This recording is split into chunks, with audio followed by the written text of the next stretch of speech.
Hello and welcome. You're watching The Social Network. Now, of course, for the past many weeks, we've seen a lot of talk about the Delhi University's 4-year undergraduate program, which is expected to start this year. And of course, we understand that tomorrow, about 4,000 alumni from the Delhi University themselves are signing a petition, which they've started on change.org. And they are, in fact, inviting lots and lots of support for it. And they are going to be taking that to the president tomorrow to try and stall it so that it's implemented in a more comprehensive and a more in a slightly more understandable manner. Of course, everything around it seems to have been done in a hurry.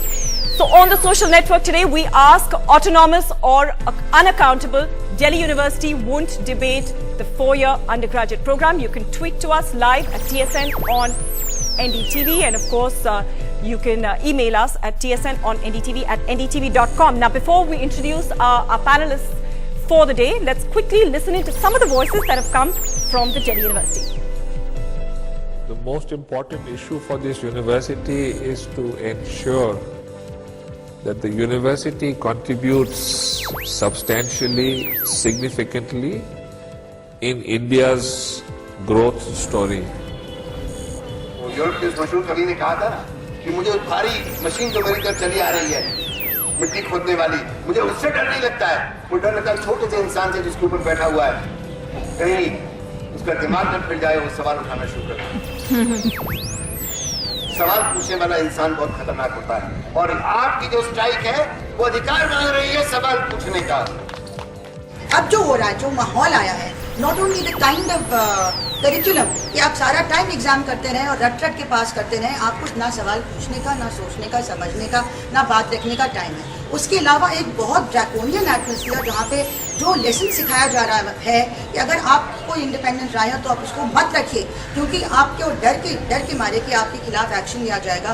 आपको decent करना allowed नहीं है, आपको protest करना allowed नहीं है, आपको अपनी बात पीसफुली रखना अलाउड नहीं है। ये माहौल यूनिवर्सिटी में पिछले 3 सालों में बनाया गया है। All right, so some of the many voices, leading academic voices from the Delhi University have simply just asked why were we not consulted in such a huge reform that the Vice Chancellor believes will make employability better and will allow students more flexibility. But to talk a little bit more about that, we're joined in the studio with Saikat Ghosh. He's a professor of English literature from Delhi University and one of the leading voices in the protest against this program. We're also joined by Mr. M.M. Ansari, who is a member of the UGC. They join us both in the studio. And fortunately, today we've got a voice from the Delhi University joining us. Professor Prakash Narayan, thank you so much. He is a voice from the Delhi University. And sir, you'll have many tough questions thrown at you, but just wanted to say a big thank you for actually coming on the show today. Now, before we actually talk to all the 3 members about some of the key questions really being raised over this, let's quickly listen into one of the blogs that you, the viewer, has sent us. The main reasons that I'm apprehensive of the DU 4-year program are pretty straightforward. The first is that I simply wouldn't want to be part of a batch that's being experimented on, especially seeing as how quickly DU has introduced this new program. The second is that I've heard that the honours courses will be diluted because of the integration of the honours and the program courses, which is not something that you'd want to happen. The third is regarding the compulsory foundation courses.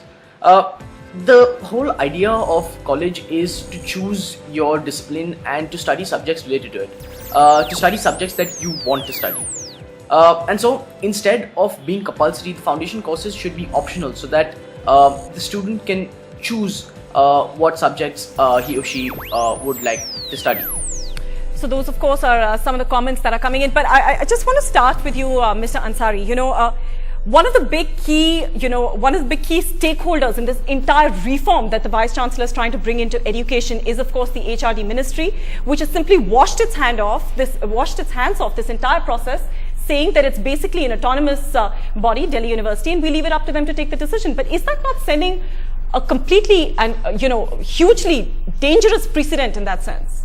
Well, it is true that the universities are autonomous organizations and they are free to launch various programs and also impart education in such a way that they contribute to the society and economy, and they are free to decide which courses and are to be taught, how they are to be taught, and what kind of curriculum they should have. But here the whole question about autonomy is not only offering the programs of 4 years, undergraduate program.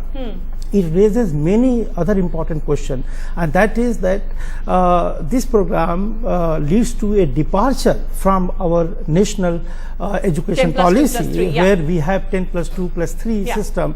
Now it makes 10 plus 2 plus 4, Yeah. in which case it will affect the equivalence of degrees and diploma awarded by different universities. Yeah. It would affect the mobility of the students. Yeah. And if you are going to have 4-year program for the arts and social sciences, Yeah. then you have to also think about improving the quality and relevance in the technology, in the pharmacy and other Yeah. courses, Okay, which so- will in case which will take much more time. Yeah. And I may also mention that if every university institution begins to plan Yeah. its own courses of 3 years, 4 years, or even 2 years, Yeah. if some institution begin to offer degree courses, that will create a chaos and anarchy in the whole country. In the whole country. And then the In role fact, of the government that's one will of the get critiques nullified. that's come for it. But Saket, I mean, the HRD allowing Delhi University to take autonomous decisions is, in a sense, important as well, because they can't be seen interfering in all of this. Would you have maybe preferred that they may have delayed this implementation in a sense? See, the manner in which they are invoking the idea of autonomy is disingenuous. Because nowhere does the Constitution talk about autonomy in isolation. Autonomy always has to come with public accountability, especially in the case of an institution which is run by the taxpayers' money. Secondly, the point that Ansari Saab mentioned about national education policy, you see, education is in the concurrent list of the Constitution. It respects the federal character of the nation, and So that it has is to why be the taken- national education policy is made after wide consultations between state education commissions and the central level. So, going against the national education policy is not something that is given as Yeah. an autonomous right to any university. Yeah.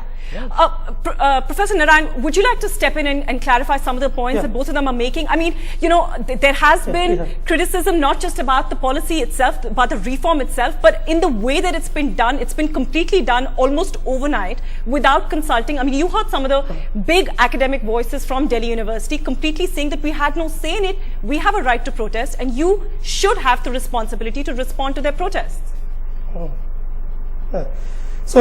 So let me begin with correcting your impression that in Delhi University the 4-year degree program which is going to be implemented from this academic session, say from 5th, the forms already, some of the entrance examinations already have started for various courses. Let me begin with saying that the whole notion of not adequate consultation and rushing it through is misinformed.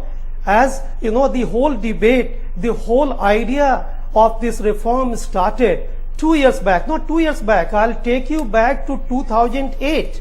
In 2008, September Academic Council, this 4-year program is in the academic domain of Delhi University.